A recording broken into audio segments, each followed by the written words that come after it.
अस्सलाम वालेकुम। नहमदुहु व नसल्ली अला रसूलिल करीम।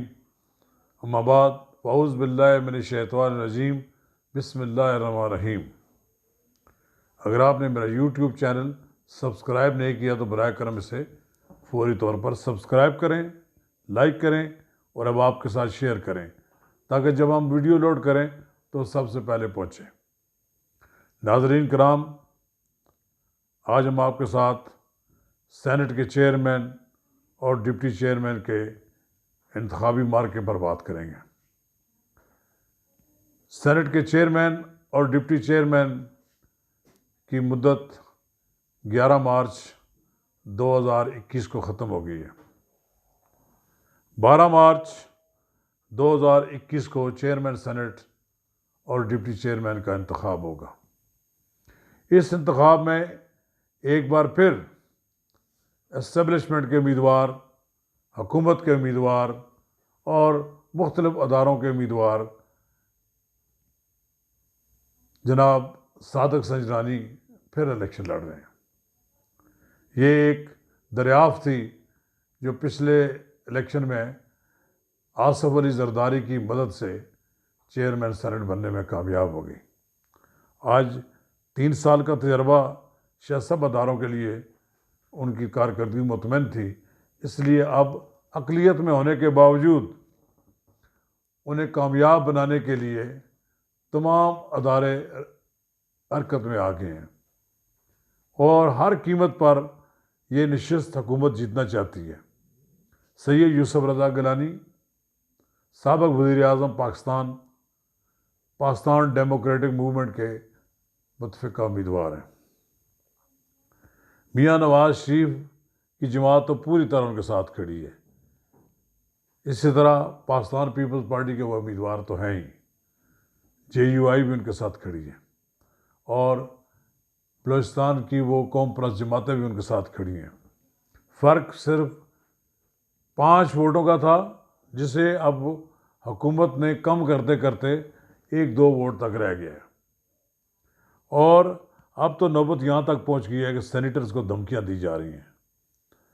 सेनेटर को संगीन नताइज भुगतने के लिए कहा जा रहा है कि अगर आपने वोट ना दिया तो फिर आपका अंजाम बुरा होगा। आज ही मुस्लिम लीग नून के रहनुमाओं शायद खाकान अब्बासी, एहसन इकबाल और मरियम औरंगज़ेब के साथ सेनेटर अब्दुल करीम की प्रेस कॉन्फ्रेंस हुई है। सेनेटर अब्दुल करीम ने बताया कि उन्हें 6, 7 और 9 मार्च को मैसेज आए, फिर कॉल हुई और उन्हें धमकी दी गई कि आप अपना वोट सादक संजरानी के हक़ में इस्तेमाल करें, यूसुफ रज़ा गिलानी का साथ छोड़ दें।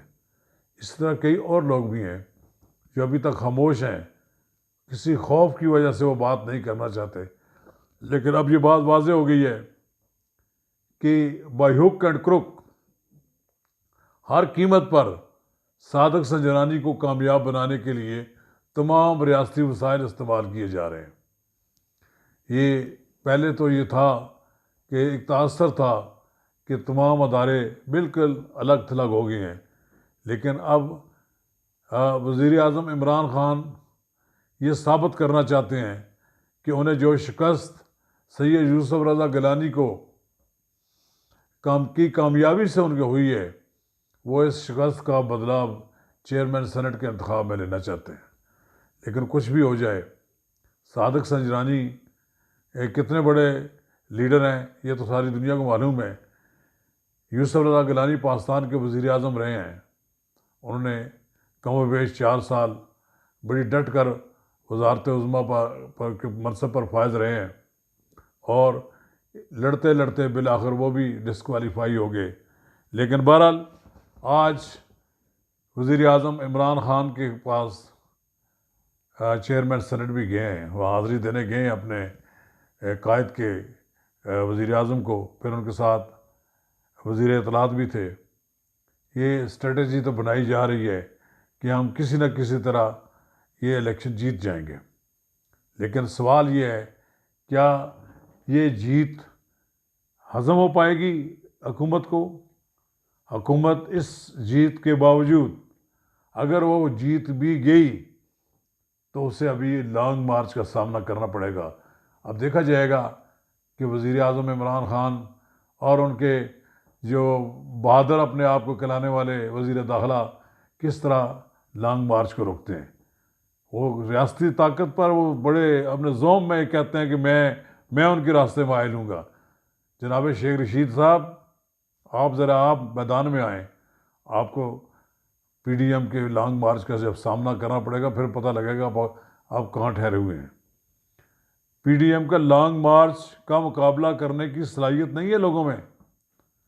वक्ते कि आप रियासती इदारों की मदद लें, लेकिन कब तक ऐसा होगा? आप पीडीएम के लोगों से बात करने के लिए तैयार नहीं हैं।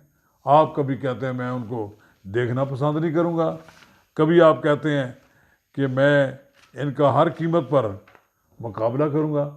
ये कब तक आप मुकाबले की कोशिश करते रहेंगे? जनाब वज़ीर आज़म, आप मुकाबला छोड़ दें, मुफाहमत का रास्ता अख्तियार करें। रियासती इदारों को के ज़ोम पर आप अपोजिशन से लड़ने की कोशिश मत करें। इस लड़ाई का बड़ा संगीन नतीजा बरामद होगा। आज का बयान, मियाँ नवाज शरीफ का बयान भी बड़ा सख्त बयान है इस मामले में। उन्होंने मियाँ मरियम नवाज़ को संगीन नताइज की धमकियाँ जो देने की बात हुई है, उन्होंने भी एक बयान जारी किया इस पर। ये आप सिलसिला बंद हो जाना चाहिए। सियासी मुखालफिन को बर्दाश्त करें, सियासी जंग को जंग तक ही रहने दें। जंग से मुराद ये सिर्फ एक इलेक्शन, एक मार्के तक रहने दें, इससे आगे बात ना बढ़ाएं। मुझे उम्मीद है कि जनाब वज़ीर आज़म हमारी कुछ गुज़ारिशात पर तवज्जो देंगे, वरना लॉन्ग मार्च भी है, वो भी हाज़िर हैं। 26 मार्च भी आने वाली है, सब कुछ आपके सामने आ जाएगा। शुक्रिया।